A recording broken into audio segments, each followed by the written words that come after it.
Assalamualaikum warahmatullahi wabarakatuh. Bismillah walhamdulillah. Wassalatu wassalamu ala rasulillah sayyidina Muhammad ibn Abdullah wa ala alihi wa sahbihi wa mawalah la hawla wa la quwata illa billah amma ba'd.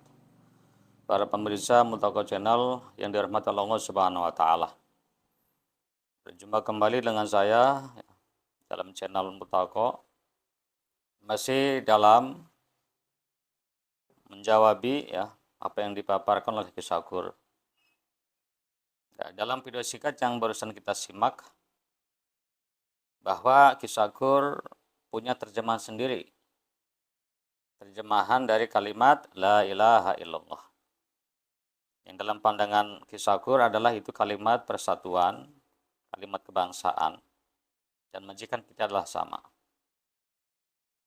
Ya, poinnya dari beberapa menit itu apa? Kisakur punya terjemahan sendiri dengan kalimat itu.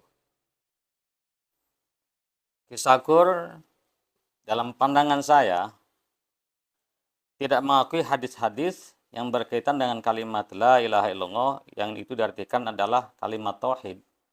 Artinya itu keesaan Tuhan, akidah keyakinan hati. Atau Kisakur punya tafsiran sendiri gitu. Mengakui hadis-hadis itu, tapi beliau mentakwil dan mentafsiri dengan tafsiran yang lain. Akan tetapi dari video singkat itu beliau tidak memaparkan gitu analisa tafsirannya. Hanya mengatakan bahwa ini telah bergeser atau bahasa jelasnya dirubah, tetapi tidak menjelaskan kenapa Kisakur punya terjemahan seperti itu. Ya, dan juga yang saya tangkap, kalau kalimat tauhid diartikan itu adalah kebangsaan, kesetaraan, kesamaan, majikan kita sami itu Allah Subhanahu wa taala, yang saya tangkap adalah Kisakur menyalahkan ulama-ulama terdahulu, sehingga menyitir dan menyinggung doa yang biasa dibaca oleh ulama, oleh ustadz, yang itu dalam doa tahlil, diantaranya Allahumma ja'al akhir kalamina la ilaha illallah. Yang saya tangkap adalah beliau itu mengingkari itu doa itu. Berarti kan bahasa jelas ya itu menyalahkan. Nah, para pemirsa, para hadirin rahimakumullah, jadi arti kalimat la ilaha illallah itu tidak bergeser dari dulu sampai sekarang. Itu kalimat tauhid. Kalimat yang menetapkan, mengakui, mengimani bahwa Allah adalah Tuhan kita. Ilahun artinya terjemahannya adalah Tuhan. Ya, hadis-hadis yang berkaitan dengan ini banyak sekali. Begitu pula ayat Al-Qur'an ya. Apa di antaranya? Itu mangkana akhiru kalamihi la ilaha illallah dakhala jannah. Ini bisa akhiru ya. Barang siapa yang akhir kalamnya la ilaha illallah, maka masuk surga. Kalam ya tentu maknanya itu ucapan, lafaz yang didengar berbentuk huruf. Ya, itu makna nas dohirnya ya, mana hakikinya begitu.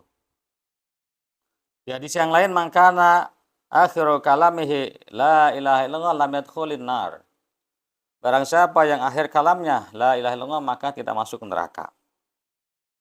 Di hadis yang lain, mangkana akhiru kalamihi la ilaha illallah wahdahu la syarikalah hadamat makana qablaha minadz-dzunubi wal khotoya. Barang siapa yang ucapan akhirnya la ilaha illallah, maka itu kalimat menghancurkan dosa-dosa dan kesalahan yang sebelumnya.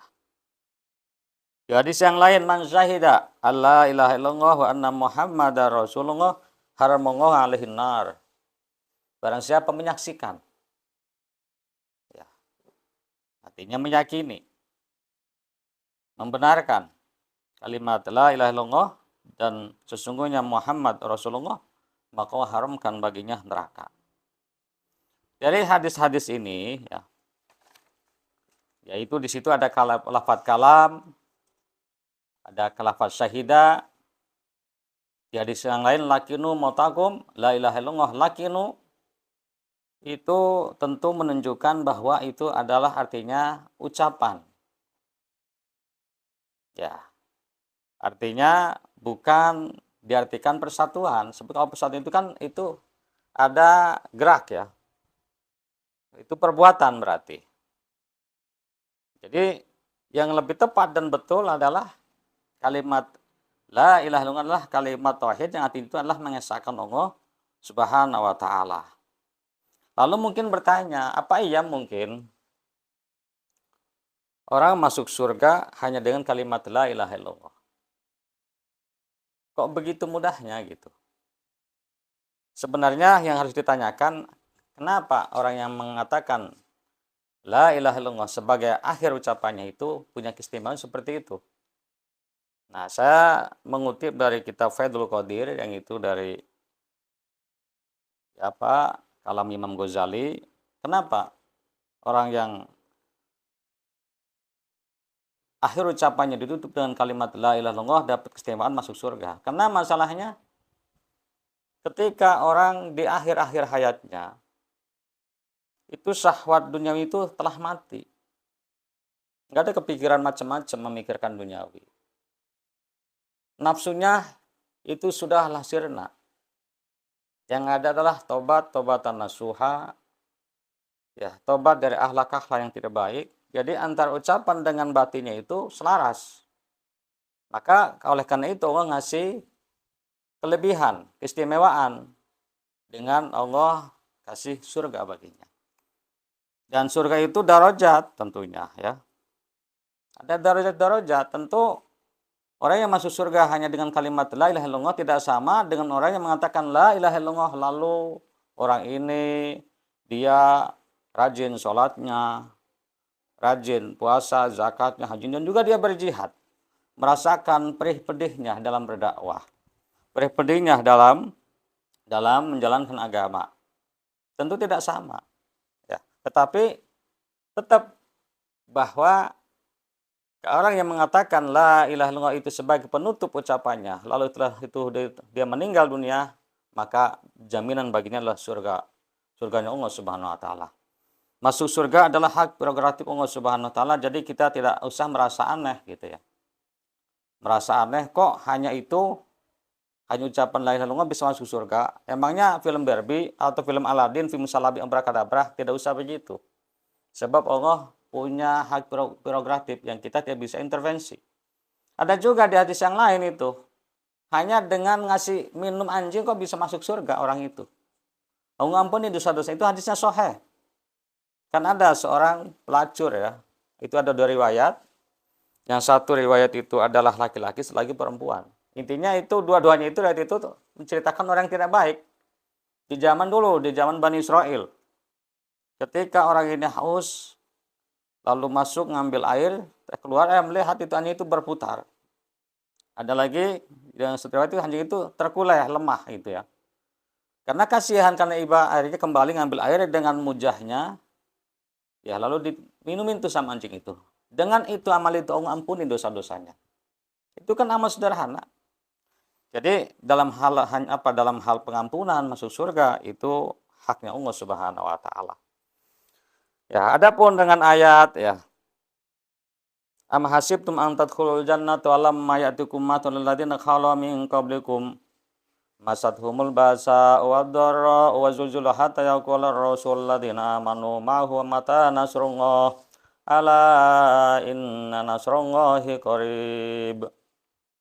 Apakah kalian mengira kalian masuk surga dan belum menimpa kalian, datang kepada kalian perumpamaan orang-orang yang sebelum kalian telah menimpa pada mereka kesengsaraan dan malapetaka. Mereka mengalami susahnya kefakiran, kemiskinan, susahnya hijrah, pedih deritanya berjihad, mereka kena sakit dan sebagainya. Dan mereka dua zuljilu, digoncang itu ya, diuji dengan sekian beratnya ujian.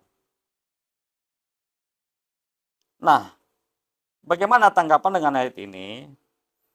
Perlu dipahami, kita harus memahami sababun nuzul ayat ini. Ulama tafsir berbeda pendapat kapan atau berkenaan dengan apa ayat ini diturunkan. Ada yang mengatakan ini berkaitan dengan perang Khandaq. atau perang Ahzab, karena dalam perang itu sahabat mengalami krisis moneter ya, kesulitan ekonomi, pedih perihnya. Hondakan itu nanti kan parit saat itu karena melihat situasi kondisi ya, melihat musuh begitu banyak.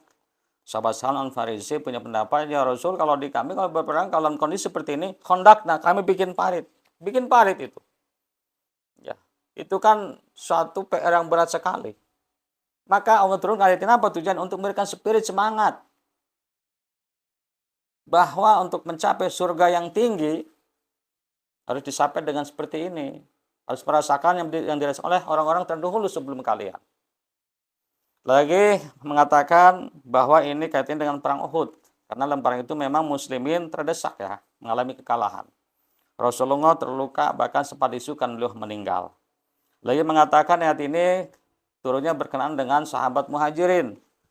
Datang dari Mekah ke Madinah dengan hanya modal dengkul. Maaf, itu bahasa gaulnya begitu. Ya, harta mereka tinggalkan, ya, keluarga harus berpisah karena memang beda keyakinan. Dan lain sebagainya. Tanah kelahiran yang itu mereka dari kecil sampai gede dibesarkan situ harus ditinggalkan. Negara yang mereka cintai harus ditinggalkan. Jadi Allah memberikan spirit ya, maka Allah turunkan ayat ini. Tetapi ayat ini tidak menghasar. Artinya tidak harus kalau masuk itu harus lewat jalan ini.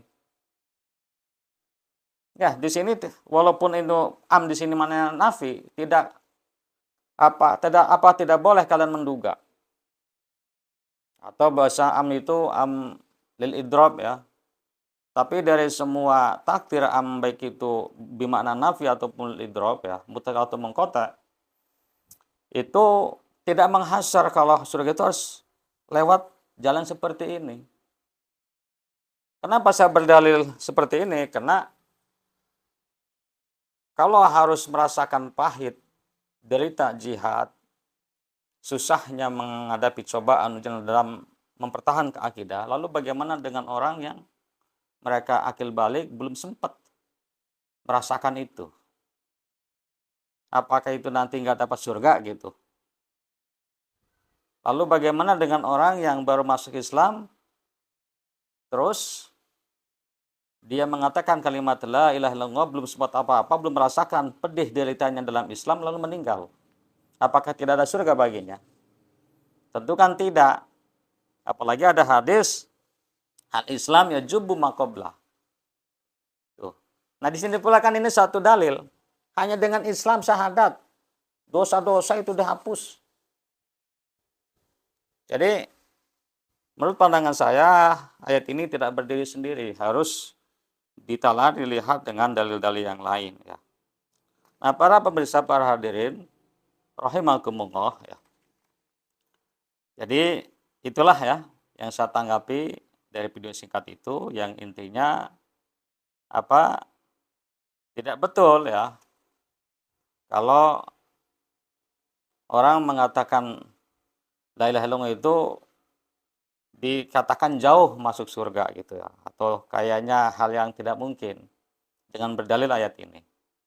Jadi ayat ini harus disandingkan dengan ayat yang lain, disandingkan juga dengan hadis-hadis yang berkaitan dengan kalimat la ilaha illallah Muhammadur Rasulullah SAW. Itu saja ya.